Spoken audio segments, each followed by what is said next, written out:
But I get it. It's hard to pull the trigger. That's what makes these Ben & Jerry's flavors so great. You can make that plant-based leap while you're treating yourself to some top-notch sweets. My favorite Ben & Jerry's flavor is peanut butter cup. So if they can do a great job with these new flavors, how about we get some non-dairy peanut butter cup in the mix? How about that? Huh? Let's do that. Let's do it. Check out the Ben & Jerry's sunflower butter lineup and the whole non-dairy family at benjerry.com. That's BenJerry.com. Hey, do you have a lawn?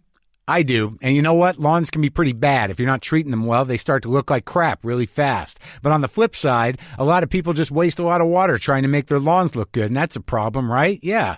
So stop wasting water and stop settling on an ugly lawn with Scott's Turf Builder Thicker Lawn. Scott's Turf Builder Thicker Lawn has everything you need to turn your lawn into the thick green paradise that you deserve without all the extra waste. With its 3-in-1 solution, you can get up to 50% thicker lawn with just one application. The solution consists of seed to fill in gaps, soil improver for enhanced root development, and fertilizer to feed new grass. Not to mention it will make your existing grass thicker and greener. With Scott's Turf Builder Thicker Lawn, you can finally get the thickest, greenest lawn you've always wanted. Also, with Scott's no quibble money back guarantee, if you're not satisfied, you get your money back. Get thicker quicker and grab a bag today. Make your yard a Scott's yard.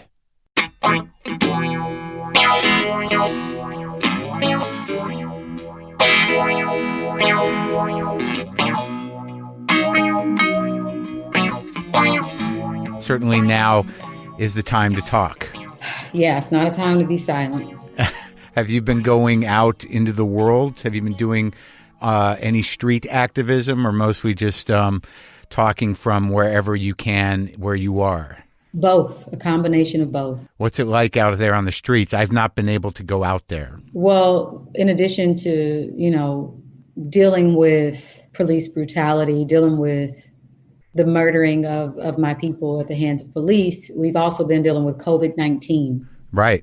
Which disproportionately affects Black and brown people. And we have been feeding those who need food during this time. We're in the middle of a financial crisis.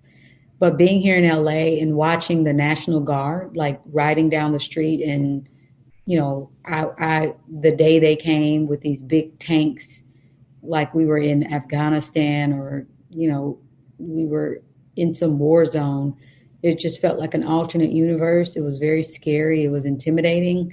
And it just further proved to me that it's super important that we defund the police and put that money and that energy into our healthcare systems. Yeah. Into our education systems, into bettering our communities. Do you find it's, and I'm like obviously a different person, but do you find hope? Do you have hope in general? I have action.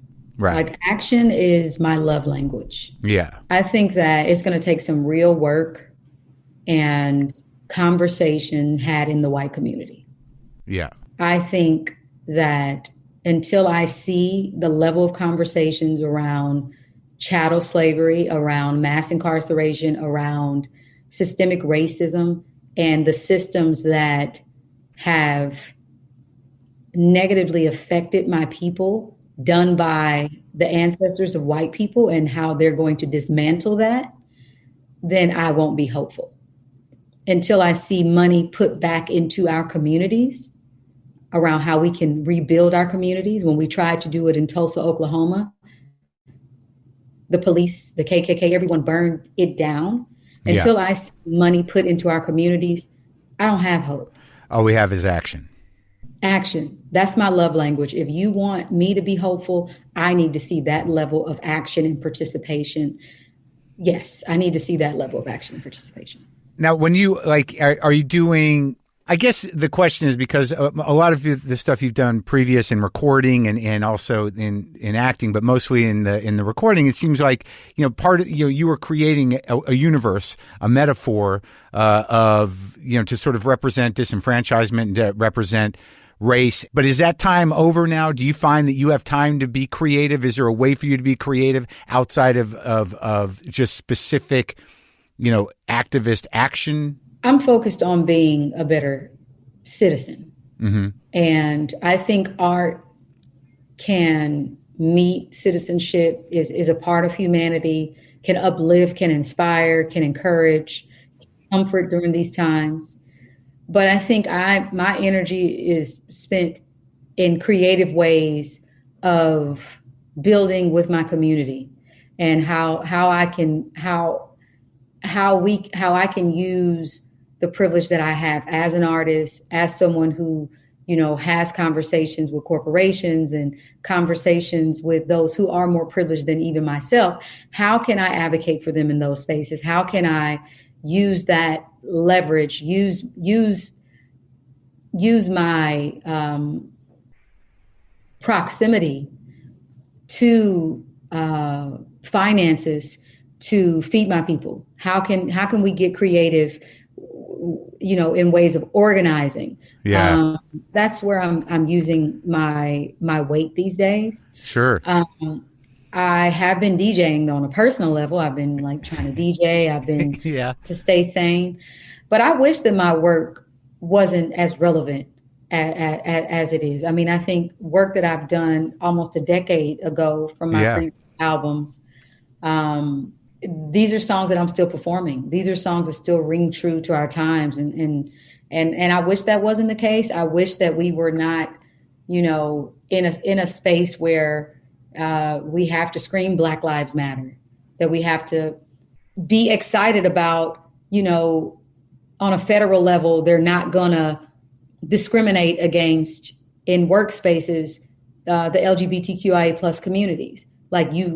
This just happened today. I know that shouldn't be a victory. It should just be, what it is. Yeah, it should just be. Why are we having those conversations? And so that has taken up a lot of my mental real estate right now, and trying to creatively figure out ways to get this administration and this current president out of office. Yeah, please. Yeah, this has to change. All of what's going on in the police force, what's going on the streets, the killing of Black people, it's all connected, Sure, absolutely. to those in the position of power right now. Now, when you say, you look back at the work you did like a decade ago, in terms of those songs still being relevant, I mean, that was always the vision. I mean, you knew what was going on then.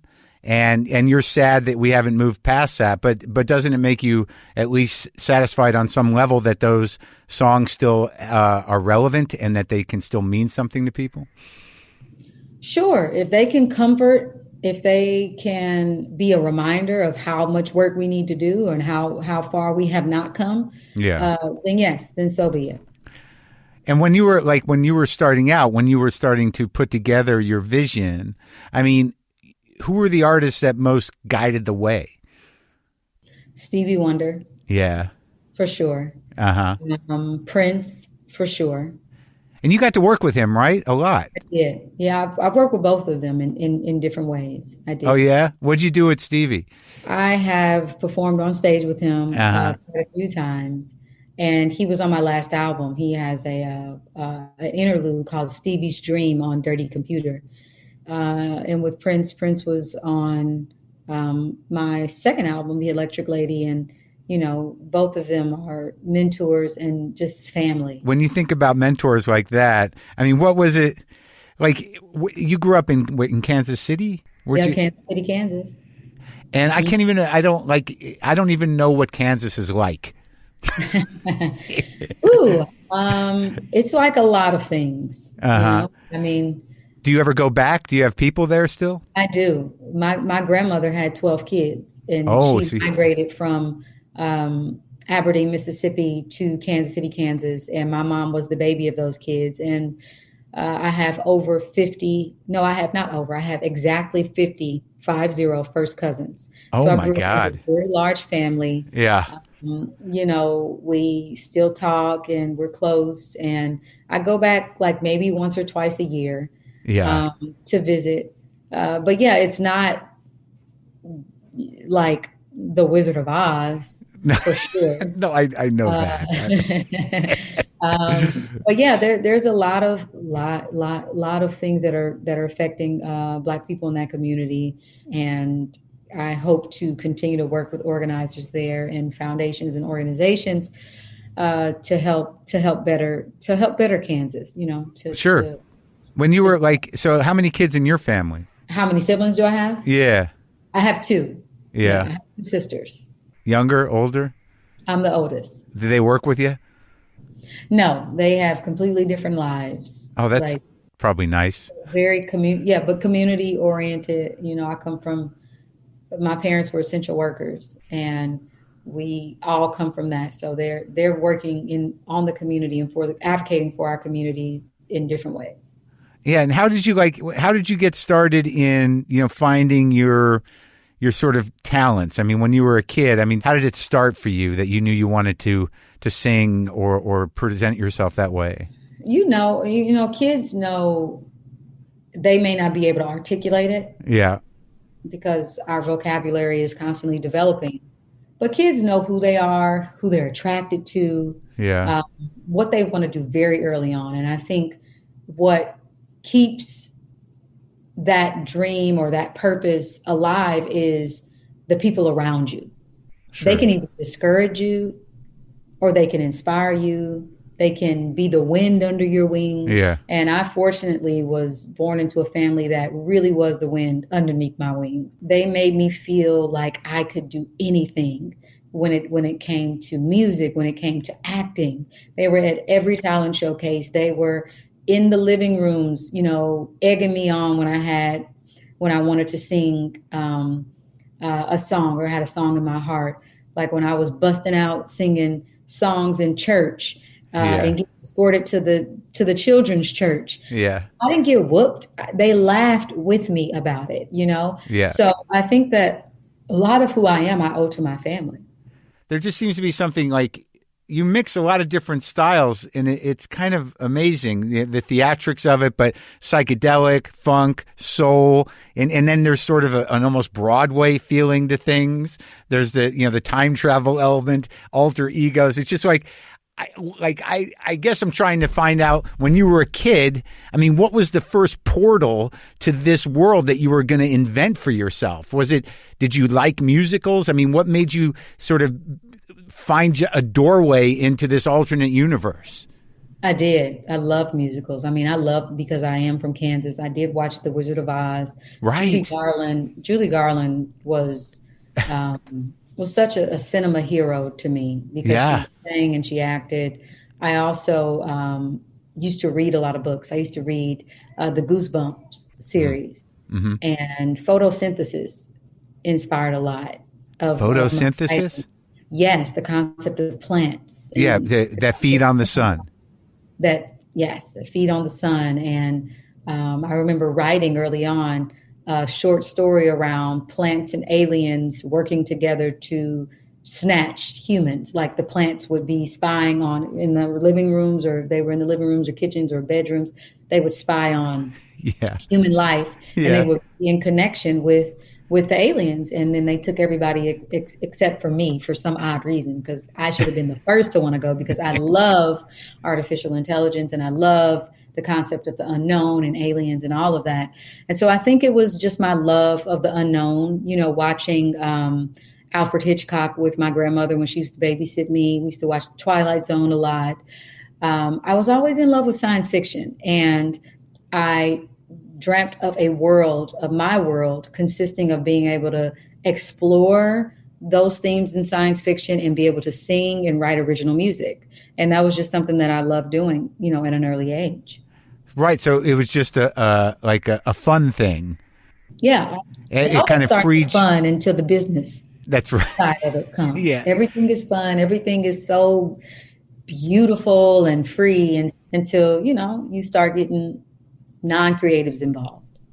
Well, it seems to me that science fiction would provide, because I'm not a science fiction guy, but I'm definitely a music guy. But the people that I know that enjoy science fiction, it's a very sort of, it's a very kind of elaborate escape that there's all these different avenues that you can take to sort of build these, to be part of these other worlds of possibilities. And a lot of them are pretty hopeful, really.